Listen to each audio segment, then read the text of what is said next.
the people of Joseph spoke to Joshua, "Why did you give us just one allotment, one solitary share? There are a lot of us and growing. God has extravagantly blessed us." Joshua responded, "Since there are so many of you, and you find the hill country of Ephraim too confining, climb into the forest and clear ground there for yourselves in the land of the Perizzites and the Rephaim." I want you to turn to your neighbor and shout to them, "It may be, in the woods." Got a neighbor on the other side, shout to them, "It may be, in the woods," which means your breakthrough is available. You just might have to go to the woods in order to get it. And the problem with a whole lot of us is we want the breakthrough to come to us instead of being willing to go to the woods. So I want us to learn this morning that our deliverance, our breakthrough, our next level of assignment may be located in the woods. Perhaps the greatest and most dangerous psychological problem in the 20th and the 21st century is entitlement. Entitlement occurs when you think you deserve something based on factors you did not create. Let me hit rewind. Entitlement occurs when you think you deserve something based on factors you did not create. Let me give you several areas where entitlement often occurs. Sometimes there is family entitlement. You think you deserve something just because you're in the family. Sometimes kids will ask their parents, "When are you going to buy me my first car?" As if you think they owe you a car just because there are cars in the family. Well, you bought so-and-so a car. You co-signed on so-and-so's car. So-and-so cleaned their room. And if I can't trust you to make a bed, I might not be able to trust you to make a payment. Y'all big mad or little mad? I don't know which one it is this morning. Sometimes there is family entitlement. And then there's one I simply could not escape. I had to mention it. Sometimes there is racial entitlement. This occurs both in minority people and in majority people, where you think that you deserve something simply because of the color of your skin, which none of us in here chose. Ask Michael if you could, even though you put as much cream on yourself as you want to become as light bright as you want to be. At the end of the day, you still is what you is. And often there is this sense of racial entitlement, which occurs both in minority people and in majority people. But not only family entitlement and racial entitlement, sometimes there is seniority entitlement. You think that just because you've been around a long time that you're entitled to certain things. Some of you on your job, your position hadn't changed, your title hadn't changed, but just because you've been around there longer than anybody else, you feel that there are certain things you are entitled to. Minister Doug, this is a moment of transparency. I'm admitting this because I have issues, and y'all seem like nice people to admit my issues to.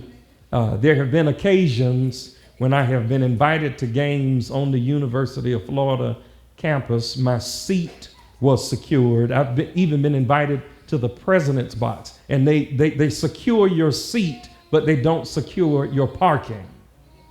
But I decided that since my seat was secured. That I ought to be able to park wherever I want to park. So I'd be creating parking spaces. I know it's a sin and a shame. And one day I'm going to get towed. Sister Crystal, I went to a speaking event. Dr. Ravi Zacharias, one of the greatest apologists in the known world, was speaking at the O'Connell Center. And I was trying to find a parking space, and all of the normal parking spaces were closed. There was a building right next to the O'Connell Center, and it had up a no parking sign. I said, that I've been on this campus so many times, and I used to know the people who worked in the building. I say, I'm parking in the building. And I pulled right up in those people parking lot, drove past their no parking sign, and parked my car. And came out after the event was over, and the gate was closed. With my car on the inside of the gate. And I said, oh, Jesus, who I'm going to call? I'm already in the wrong. And here I am parked all up on the inside of these people's stuff. Brother Darrell, you know what I did. I just grabbed the gate to see if it was locked. Found out the gate was open. I pulled that thing all the way back my car back up out of there and pulled it closed. I had a sense of entitlement because I've been around a while and I felt that I deserved it. But then perhaps the most dangerous is religious entitlement. Amen. When you think that just because you love God, just because you come to his house, just because you read his word, just because you pray, just because you are in relationship and fellowship with him, there's some things you think that you just deserve and it ought to be delivered to you on a silver platter. And God's word to you this morning is sometimes what he has for you is for you, but it's not on your front porch. It's in the woods. And if you are as big and as bad as you say you are, you ought to be willing to go in the woods to get what it is that God has in store for you. Many of these entitlement factors came to bear in Joshua chapter 17 when the children of Joseph received their inheritance and their land assignment in the land that God had promised to them centuries before. Now, to really understand the value of Joshua chapter 17, you have to understand a little bit about Joseph. Joseph's dad was named Jacob. He had 12 sons eventually, but Joseph was the favorite son. He was so much the favorite son until his father made him a multicolored coat. His other brothers hated him because they saw the favoritism that existed in their father. They conspired one day to kill Joseph. One of his older brothers, named Reuben, decided that he would try to spare Joseph's life.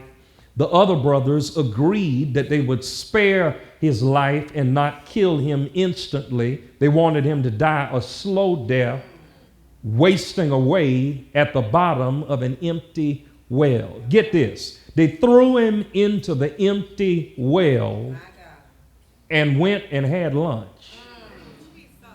You know you nasty when you can throw your brother or sister in a pit and go straight to McDonald's and order 10-piece nuggets, order fries, barbecue dipping sauce, and a mocha frappe, because that's probably what I would order if I had gone. As they're sitting there eating lunch, they see a group of men coming who are referred to as Midianite merchant men. And then one of them gets the idea, instead of us leaving him in the pit to die, let's make some money off of it.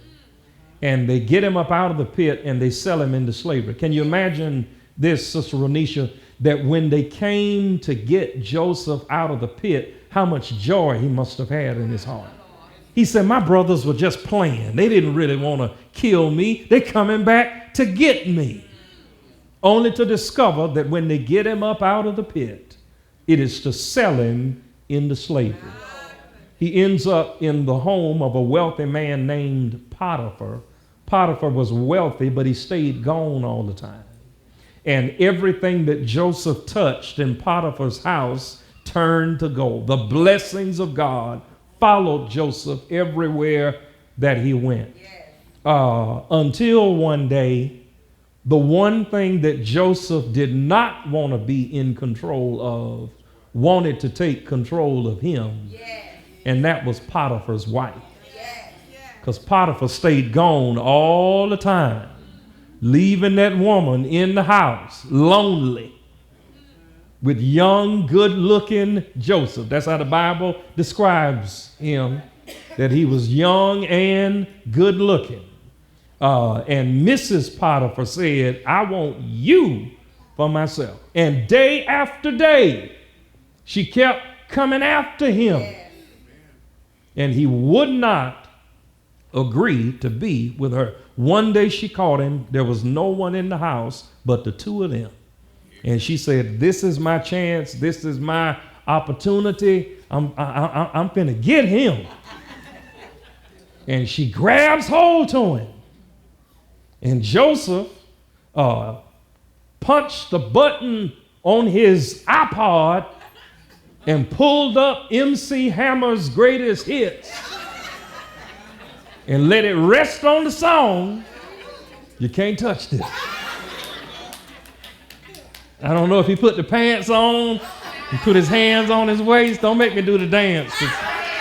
Y'all ain't ready. You know the song. And the Bible says that Joseph got out of the house, but he left his garment in her hand. And she was so offended until she told the servants. She faked crying and told the servants, this Hebrew boy that my husband brought into this house has tried to rape me. Later on, her husband comes home. She rehearses the same story to him. He finds Joseph and has Joseph thrown into prison. While in prison, everything he touches turns to gold. Then the Pharaoh of Egypt has two servants who are in the prison. One of them is the Pharaoh's baker. The other is the Pharaoh's cupbearer, the one who served him wine. And while they were in prison, those two men had dreams. Joseph interprets their dreams. The interpretation was, in 3 days, one of you will die, and in 3 days, one of you will be restored. Joseph said to the one who was going to be restored, when you get back to the Pharaoh, tell him about me. All right. Joseph sat there for another 2 years, waiting on somebody to come get him out the joint. And it was only when Pharaoh himself had a dream that he ends up sending for Joseph, brings him out of the prison, and Joseph becomes second in command in all of Egypt. Yes. Started off in a pit, ended up in Potiphar's house. That pushed him into prison, but God brought him all the way to the palace. Somebody needs to hold on to that today, because I don't know where you are this morning. You may be in the pit of your life. You may be in the Potiphar's house of your life. You may be in the prison of your life, but God got some palace waiting on you. And eventually, because of a famine that hit the land, The same brothers that had thrown Joseph into a pit and then sold him into slavery then had to come to Joseph in Egypt in order for their families to survive. And for decades, those families grew in Egypt and became mighty, awesome people. What I'm getting at is, were it not for Joseph, they would have all perished a long time ago. And when it came time for them to enter into the land that God had promised them, the descendants of Joseph, primarily two tribes of people, the tribe of Ephraim and the tribe of Manasseh, which were the sons of Joseph, they felt that because of who their daddy was, that they deserved more than anybody else. So much so, you find them in verse 14. The people of Joseph spoke to Joshua. Why did you give us just one allotment, one solitary share? There are a lot of us and growing. God has extravagantly blessed us. They said, what gives you the nerve to give us a little piece when we deserve the big piece? And Joshua responded to them in verse 15, since there are so many of you, and you find the hill country of Ephraim too confining, climb into the forest and clear ground there for yourselves in the land of the Perizzites and Rephaim. Pay attention. Joshua is saying, if you are as big as you say you are, and the piece that has been assigned to you is so small, there is land around you, but it's got trees on it. And some of your enemies are occupying the land. And if you are as big as you say you are and as strong as you say you are, cut the trees down, overthrow your enemies, and what you say you deserve is already yours. Which means you might be hot stuff. You might deserve the promotion. You might deserve the new car, the new house, the new relationship. Only problem is, it ain't gonna show up to your dining room table. It might be in the woods. And if your next assignment is in the woods, I want to give you a couple of words of encouragement on how to seize it and take hold of it. Here's the first one. If you're going to take hold of your assignment located in the woods, here is the first word of instruction I want to give you. Keep your lenses clean. Because some of us can see, we just can't see that well. And one of the problems with a lot of our lenses is we only see what we want to see. And that's how entitlement works. It makes you only see what you want to see. If you got a problem and you can list them out, your supervisor, the person under your supervisor, your 8 co-workers, the person who works in the parking lot at your job, if you got a list of problems with all them people, see, the problem with the supervisor is, the problem with the under supervisor is, the problem with these 8 co-workers is, the problem with the fella in the parking lot is, the problem with my wife is, the problem with my husband is, the problem with my kids is, the problem with my principal is, problem with my teacher is, problem with my mama is, problem with my daddy is. If all you can see is what's wrong with other people, you looking through some dirty lenses. Some of you are very familiar with the fact that as you age, there is an ocular phenomenon that occurs in the physical body called cataracts.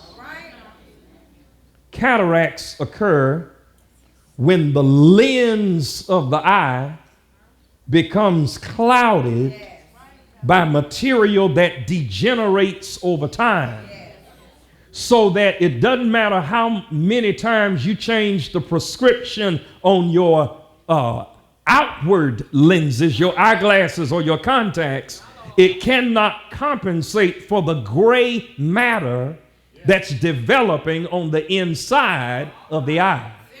So they have a cataract procedure where they make a small incision, they insert a cannula into that eye lens, and they suck out all of that gray matter, and then they insert surgically a new lens that locks itself in place, so that now when you look out of your own eyes, that gray substance is no longer there, and it improves your vision.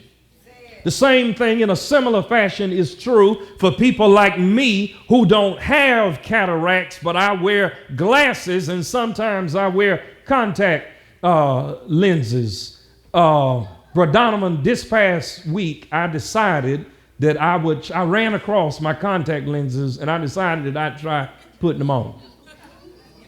And I put them on.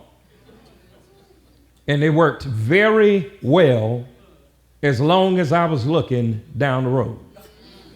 Anything within 3 feet, I couldn't even tell what it was. And then I remembered why I was wearing glasses instead of wearing contact lenses. These I got on now.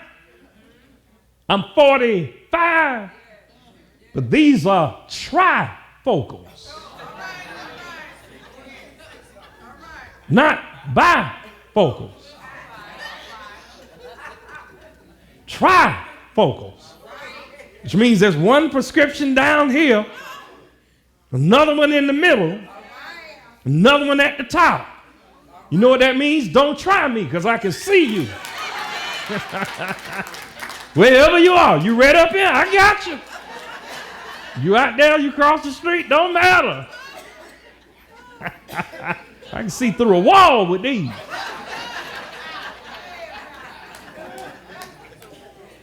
And if you're going to get what God has in store for you, ma'am, if you're going to get what God has in store for you, sir, you got to keep your lenses clean.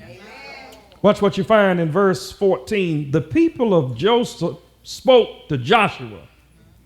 Why did you give us just one allotment, one solitary share? And then they explain how they saw themselves. There are a lot of us. We are growing, and it is because God has extravagantly blessed us. And you need to be able to see who you are and what you got going on. Keep your lenses clean. A second problem occurs, however, for them, because in verse 15, Joshua's response is, all right, with your big self,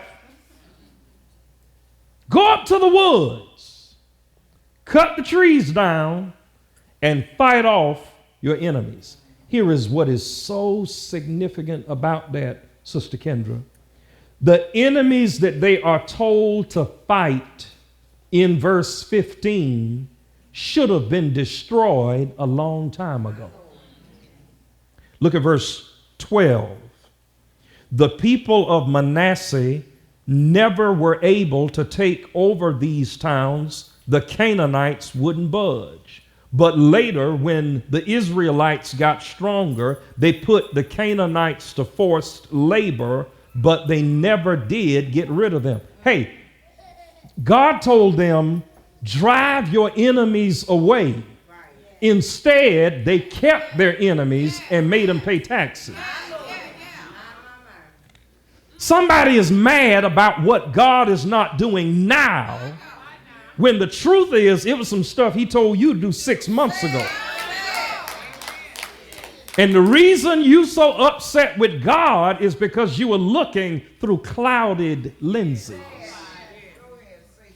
But if you get to where you can see God and see yourself, your ups and your downs, your favor and your flaws, then you are in a position to receive what God has in store for you. If everything about you is perfect and you can't see your attitude.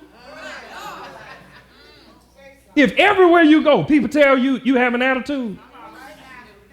The Bible says in the mouths of 2 or 3 witnesses, all things are established. If 2 or 3 people telling you that your tongue cuts like a knife, you might want to check the way you talk to people. If 2 or 3 people are telling you that the room was fine until you walked in with all your negativity, then maybe you ought to check yourself out. Make sure that your lenses are clean.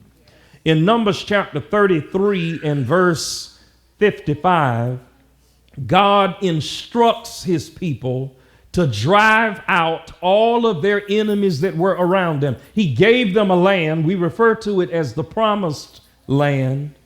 But in order for them to take possession fully of the land, they had to get rid of their enemies first. God says, the reason I need you to get rid of your enemies is because your enemies serve all kinds of different gods. And if you leave your enemies around, instead of you influencing them, they will influence you. Instead of your good rubbing off on them, their bad will rub off on you. You got to be careful who you hang out with. I say you got to be careful who you hang out with. If they're not going in the direction that God is trying to take you in, it is not that you're going to draw them closer to God. It is that they are going to pull you closer to themselves. Some stuff you would have never bought if you hadn't gone shopping with them. They say, girl, get it. You ain't wearing it in church. Get it. Even though you look like a sausage when you put it on. Get it. You go to the ER, they don't even pull out a blood pressure cuff. They just hook the cords right up to your leg. Because them pants is tight enough, they can tell. Boom, boom, boom, boom. 179 over 80. Just hook right up to your knee. Some stuff you never would have gotten caught up in were it not for the crowd that you were hanging around. Keep your lenses clean. Hey, because they did not do what God told them to do in Numbers 33, in Judges chapter 2 and verse 3, God said to them, because you did not drive your enemies out, I'm going to leave your enemies there forever. You got to be careful about missing some of God's open doors of opportunity. Because sometimes when they close, they're very slow to swing back open, if they ever swing open again at all. By the time you get to Numbers chapter 26 and verse 34, you understand that these sons of Joseph had not miscalculated. There were more than 52,000 of them. They were a large people. They needed room to expand. They could see, they just couldn't see clearly. And I want to encourage you that if you're going to walk into your next level of assignment, you've got to keep your lenses clean. Not only do you need to keep your lenses clean, but you've got to keep your back strong. Because some of us want everything calm and easy, when the truth is, everything doesn't come calm and easy. You just want God to rain it down from heaven. And the Lord say, it's in heaven, but you got to go through the woods to get to it. It's right there in the text. This is, verse 15, this is one of the most historic accounts of script flipping recorded in the whole Bible. God flipped the script on them. They said, we are big, we are the descendants of Joseph, and we deserve more than what you have given us. And Joshua said, cool. You can have more. Matter of fact, you are already surrounded by more. But in order to get it, you got to cut some trees down and take out some enemies, and then you can possess the land. Watch verse 15. Joshua responded, since there are so many of you and you find the hill country of Ephraim too confining, climb. That's where most of us miss it right there. We want it. We just don't want to climb to get it. Lord, I'm tired of all these medicines I have to take. How much exercise do you get?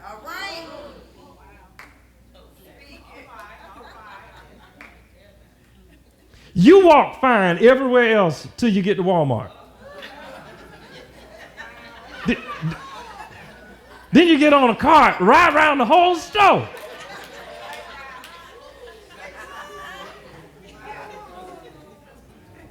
But Rick, I went to an event where a fellow was performing. He was the lead singer that night.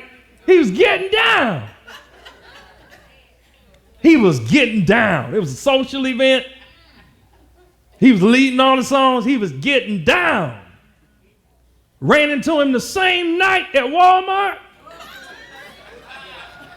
He was riding on a scooter. I just saw him up there on the stage, getting down. Now he's scooting. Since there are so many of you, and you find the hill country of Ephraim too confining, climb into the forest. Clear ground there for yourselves, don't miss this, in the land of the Perizzites and the Rephaim. That means not only are there trees there, but there are enemies there. And if you are such hot stuff, do something. Look at verse 16. Now this just blows. You talk about flipping the script. In verse 14, they're talking about how bad they are. Verse 15, Joshua says, yeah, you bad, but climb into the forest, cut the trees down and take your enemies down. Watch their response in verse 16. But you got to watch people.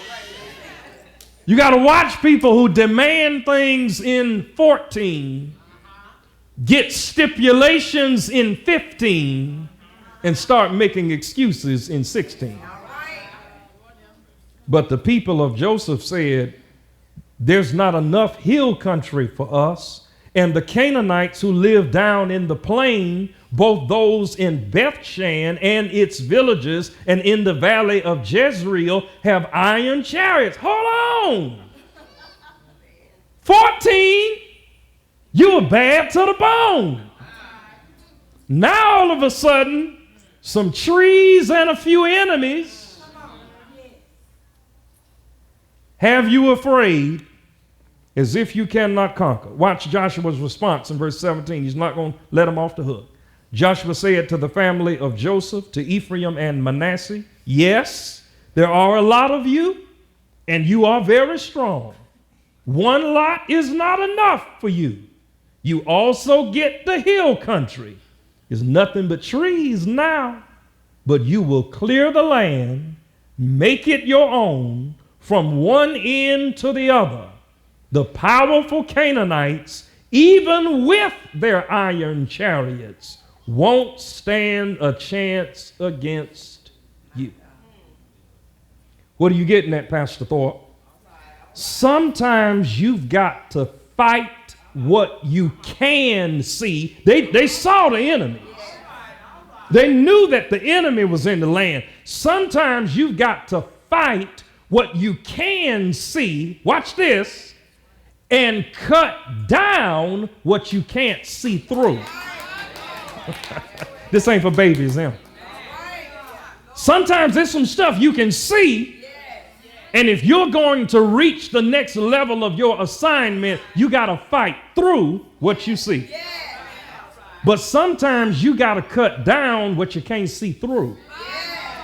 All you see is trees.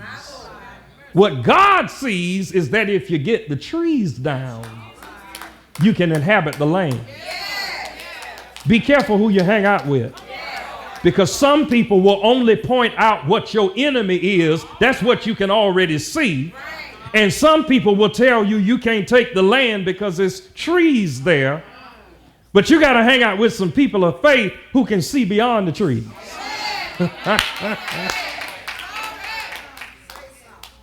Where our church sits used to be trees.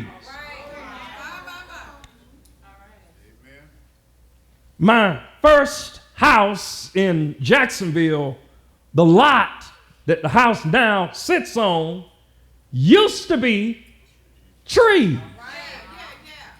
But when they brought us into the real estate office, they said all the lots are trees. But when we get done cutting the trees down, you can build a house where trees used to be.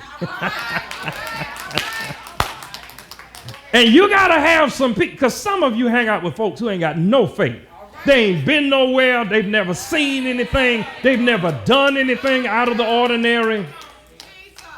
But you need some folks with some experience fighting some enemies that they can see, but cutting down some trees that they can't see through. See, you got to be able to see what you can't see. And recognize, if I just cut the trees down. Somebody thinks they need a new house. The truth is, you need to knock down a wall in the one you already got. Y'all don't like me. Y'all don't like me. I need a new car. The radio don't even work. Get a new radio. Look at this. The headliner is falling down on my head. $75. As opposed to a new car, $400-500 a month in payments for the next 5 years. Then you so broke, you got a new car, you can't afford to put gas in it.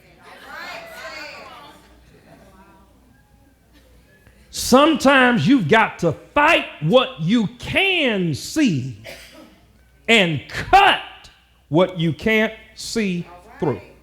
That leaves me with two major things I want to say.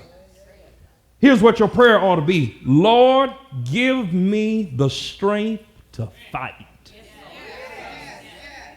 You want it. You hot stuff. You bad. Who's bad? You bad. That's Mike Jackson. Who's bad? Mike said, I'm bad. I know it. That's what Mike said. Don't make me sing it, because y'all act like y'all know what I'm talking about. So I can do the dance too. Don't make me moonwalk. Be done snap both my ankles off ready in this church.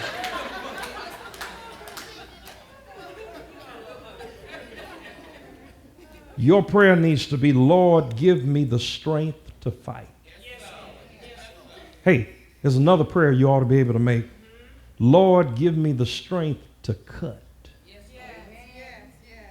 Joshua said, cut the trees down, destroy your enemies, and take the land. They expected it to be handed to them on a silver platter. And Joshua said, you're going to get it, but it might be in the woods. And I don't know what it is you believe in God for, because somebody in here is mad that you've been asking God for something and it hadn't come into fruition yet. And the Lord is saying, what you mad at me for? It's on the other side of the trees. Just cut the trees down. And I don't know what the tree is in your life, but it can be cut down. Sometimes it's an enemy, and all you got to do is fight the enemy and press your way through to the other side. Let me give you several. I'm done. Hey, here's the first thing that you may need to fight through or cut down. You ready for it? Financial freedom. You can be financially free if you learn how to fight some stuff and cut some stuff down. One of the first things you probably need to know how to fight is your own impulses to spend. You can't believe God for supernatural debt cancellation and still getting in more debt. I can't believe God for healing, drinking grease,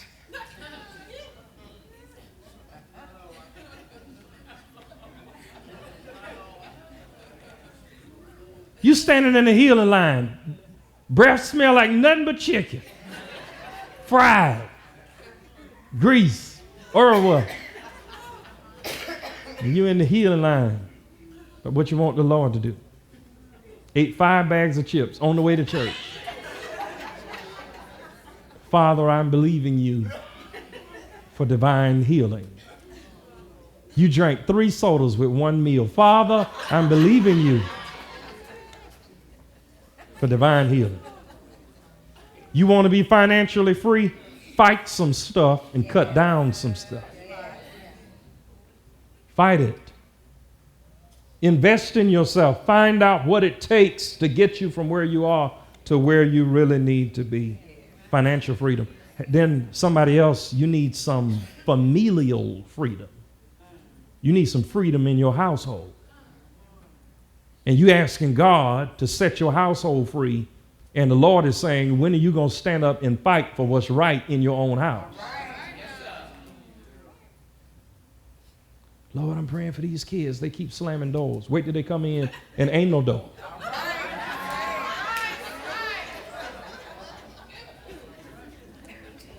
Lord, I've been telling my son every morning, make his bed before he leaves for school, and he won't make his bed. Let him come in there and ain't nothing but the frame.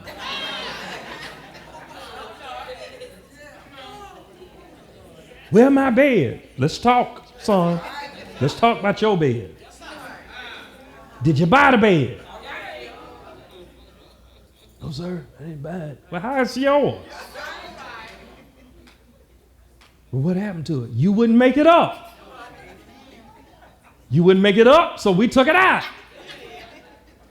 See, you expecting God, you expecting to put oil on the bed.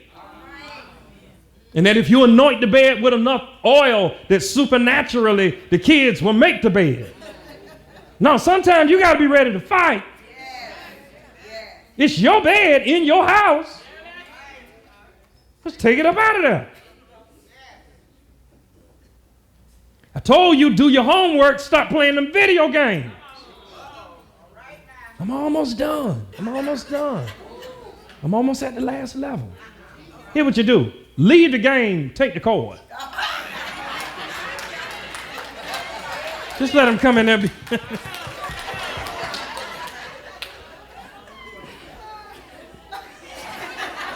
Ain't nothing happening.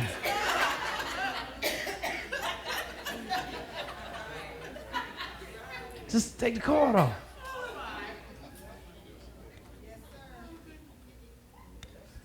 Mama, you messed in my game. No, the game is still there. Just ain't no cord. Well, how am I going to play the game without the cord? I'm wondering how you going to do the homework while you're playing the game.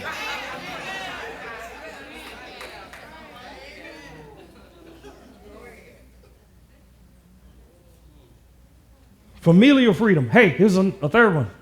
Relational freedom. Somebody needs freedom in a relationship. And there's some stuff in that relationship you got to be willing to stand up and fight. And if there are some barriers, you got to be willing to cut those barriers down.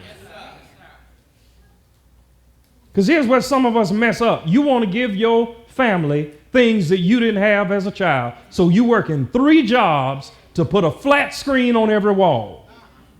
When the truth is, what they want more than the flat screen is some of your quality time.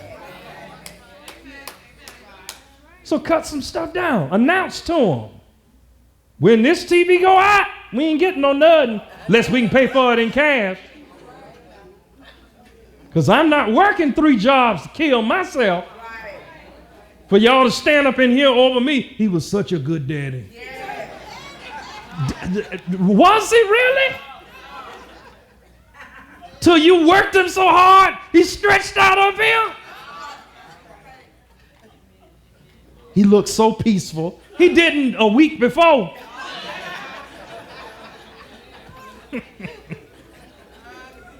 Relational freedom. Hey, because here's one of the things that often occurs in relationships when they reach places of struggle. Here's a word of encouragement I want to give to you. Just because you think you've done all that you can do does not mean that you've done all that can be done. Back up. I throw my hands up. I done did all that I can do. You might think that, but truth is, you haven't done all that could be done. Sometimes you got to fight through some stuff and cut some other stuff out so that you can see better. It's there. It ain't as bad as you think it is. It's there. Because it doesn't matter who you with, ain't none of them going to be perfect. And if they perfect when you get them, you're going to mess them up with all the imperfections you got. Some of us still are unhealed from things that occurred in our childhood. And you take that from relationship to relationship. Now, you done blamed it on Fred. You blamed it on Earl. You blamed it on Mike. All of them couldn't have been crazy. Now, and if all of them were crazy, you need to check yourself and find out why you keep picking crazy people. You can't keep blaming the whole world. Some point you got, Mary wasn't no good, Sally wasn't no good, Jane wasn't no good, Ethel wouldn't act right.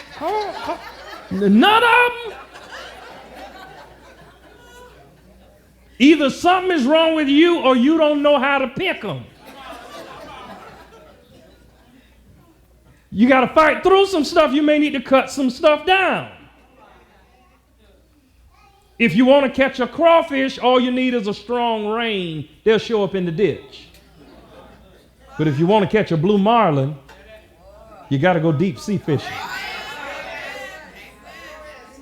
Maybe I ought to say that again. If a crawfish is all you after, just wait on a hard rain. They'll show up in the ditch right there on the side of the road. But if you want to catch a blue marlin, you got to do some deep sea fishing.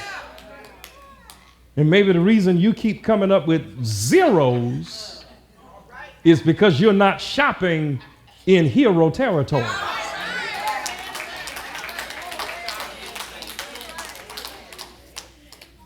If your last 3 boyfriends you met at Walmart, stay away from Walmart. You met your last 3 girlfriends at the dollar store? Stop! God is trying to tell you something. Sometimes you need some relational freedom. Here's number 4. It ain't but 5. Here's number 4. Sometimes you need some physical freedom. If you want your body healthier, find out the stuff you need to fight and the stuff you need to cut down so you can see better. And fight it, cut it down. Understand, quit getting mad at the gym. Don't get mad at the trainer. I joined Gainesville Health and Fitness. 6 months later, I was 12 pounds heavier. Don't blame them people. How much water have you drank? How many sodas have you cut out of your diet? What have you changed? What have you thought through? When the last time you've been to the gym?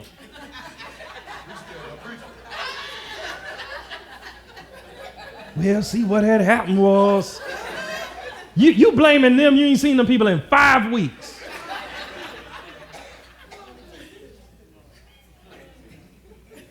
You ever tried Billy Blanks? How many times you played the tape? Some of you don't know who Billy Blanks is. I'm telling how old I am. Physical freedom. Fight through some stuff and cut some trees down. It's there. Your next level of assignment is there. But you might have to fight to get it and cut some trees down to make room for it. You don't need a new house. You need to clean the one you got.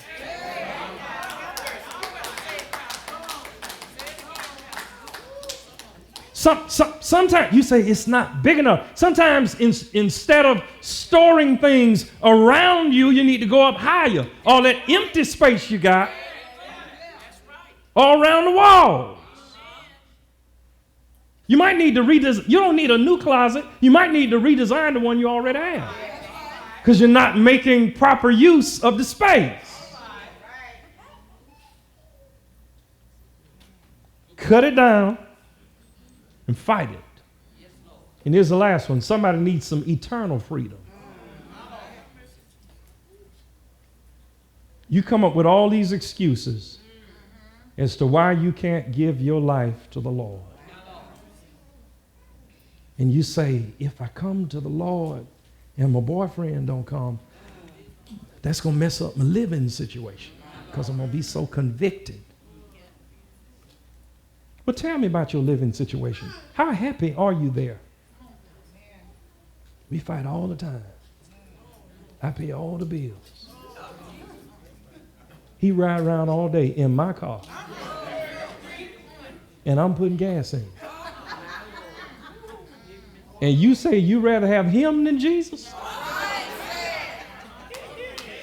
I recommend Jesus.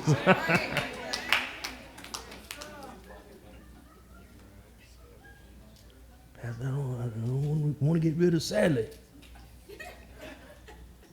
Where I'm staying is in her name. And if I tell her about this Jesus thing, conviction is going to kick in. And I'm going to have to make some changes. And you mean to tell me that apartment means more to you than eternal and everlasting life? See, because Pastor, my credit is so messed up, and you won't ever get it straight if you keep leaning on her. Y'all ain't got to like me. You've been leaning on somebody else for the last 30 years over something you could have straightened out 29 years ago. But you're just leaning on somebody else. See, I can't get nothing in my name.